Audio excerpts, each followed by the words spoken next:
Yeah, I think after the 10 wicket haul that I took in the first test, I was very disappointed because after having such, I thought I'd done enough actually to win the test match, but it wasn't quite enough. So it was quite disappointing. From there on, I didn't know where the series wanted to. Honestly, after that defeat, sitting inside the dressing room, I didn't know where the series was going to go. I was just thinking, why is this happening? We've been on the verge of winning a couple of test matches abroad and we've not been able to convert it. I just felt a little bit, okay, is it that I'm a little unlucky that I'm not able to win a test match? Am I destined for something like this only? So, but after that, when I went back to the room and sat and thought about the game, it looked very imminent that we had won 6 out of 8 sessions in that particular test match. So that told me that Sri Lankans were definitely behind the 8 ball, but they managed to pull out some very good performances. So what it told me was discipline and strategy were going to be the most important things going forward. To sustain the discipline when we were bowling and when we were batting, to take it up against them. This was the pure mantra as far as I saw it. And while bowling, I heeded to that. While batting, although I wanted to do it, I couldn't do it for a sustained period of time until the last test match. But having said that, I think everybody bought into that fact and everybody remained positive, and we turned it around as a huge achievement.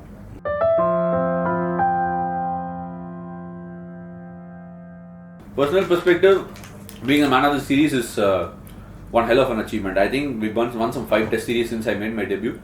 And I think I missed the 5th man of the series also by a whisker to Rohit Sharma when he had that wonderful series against West Indies. So what heats to me is whenever India wins a game, or whenever I'm provided with an opportunity for India to win the game, I want to take it with both hands. So when I don't want to leave the job unfinished anywhere. I don't want to leave it to anybody else. So that's what I think gives me the results, and at the end of the day, that's a process that I put in place which gives me these man of the series. But I'm not looking at it from a larger picture when I start doing anything.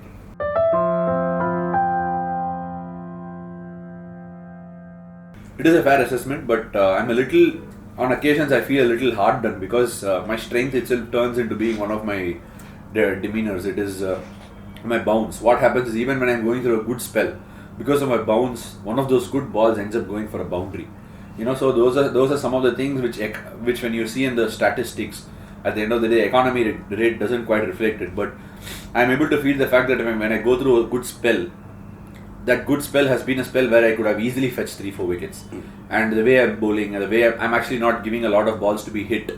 When I'm bowling to a left-hander, I'm not giving him a lot of balls to even drive or cut. So which means I'm pretty much landing the ball in the exact line and length that I want. I'm keeping it within the stump line. Even for the right-hander, I think throughout the series, I don't think I considered a cover drive. So that is a big achievement. And most of the series, I didn't have a covers at all.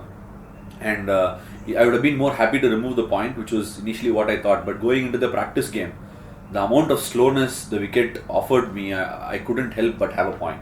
But I was very confident that slowness could fetch me a cotton bolt if they wanted to go through covers, because I'm very, very sure about where I was landing the ball. So that control, I'm definitely able to see visually with my eyes, and I'm actually able to execute my plans and actually toy around with my fields because of that control.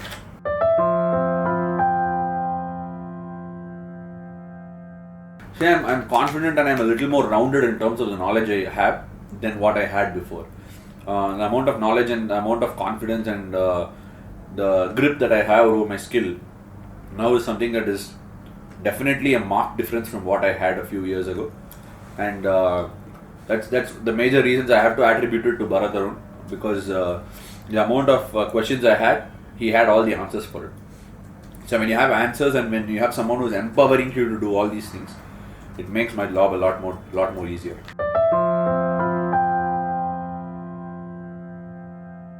This is how I am. I like to play cricket. I think about cricket all the time. A scientist thinks about what he does all the time. So why should I be any different? I'm a cricketer. He's a scientist. He does his job. I'm a cricketer. I should be thinking about cricket. I shouldn't be thinking about anything else. And the game gives me a lot. I need to give the game back, whatever it is. If I don't leave any stone unturned, I have given myself the best chance to succeed. So this is how I'm made. And like all big people, all big cricketers say, don't change anything. Why should I change this aspect of mine, which I don't think is very prevalent and it's not a common feat. And I'm happy to be this way. I even tomorrow, if people say you will fail like this, I'm okay to fail on my own terms.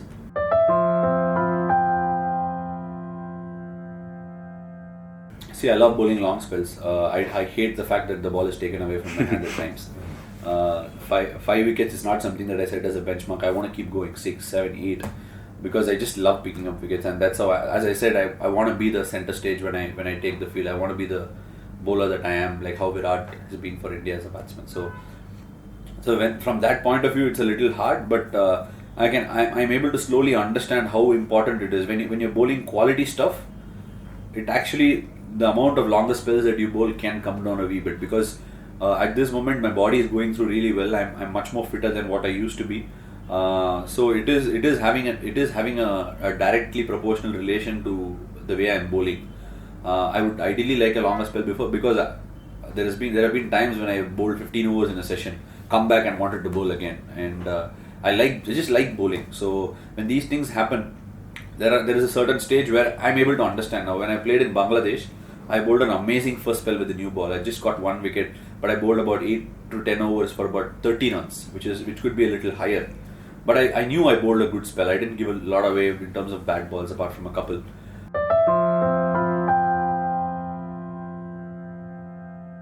Ever since I started playing first class cricket, I've always been leader of my own space. I've always maintained leaders as someone who are people who actually manage their own space really well, and I've always been able to manage my own space pretty well, because I believe in, as I said, I'm very happy to fail on my own terms. I'd be very happy to set my own fields, have my own plans for batsmen, execute my own plans with total freedom, because at the end of the day, I'll have to only answer myself, because I don't want to be that person who says he didn't give me this field.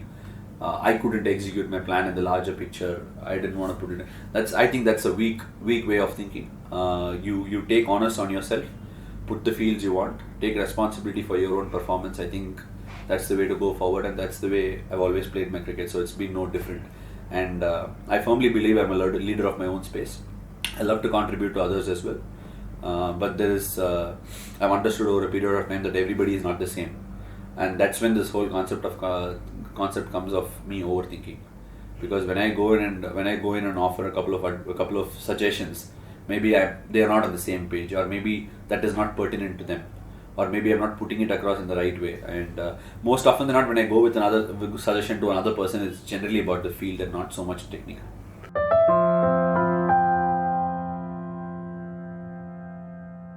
Completely through my cricket, I believe in certain patterns and passage of play. I've grown up seeing cricket the way it's been spoken of. I've listened to Richie Beno, Bill Lawry's, Ian Chappell's, and I understand exactly what aggression means. Aggression is not necessarily abuse, or not necessarily being in the face of the batsman. It's about dominating from your skill. It's about emanating from the fact that I'm here to get you out.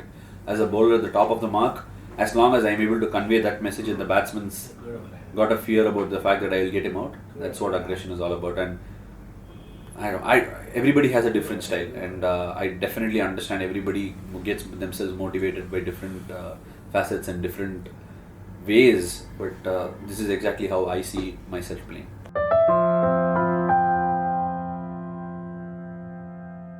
I'm sure it's a good number.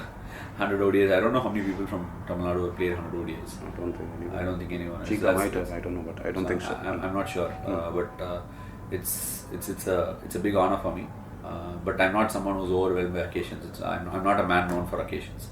I definitely look at it as with a little bit of an emotional eye. I think it is at one stage when I was 14 or 15, I just wanted to play one ODI for India. I thought that one ODI will give me fame and everything. But when I played the first ODI, I thought, oh my God, this is a place I belong. I should be playing more, and I'd not be satisfied with anything. 100 ODI is just a landmark. I want to keep doubling it.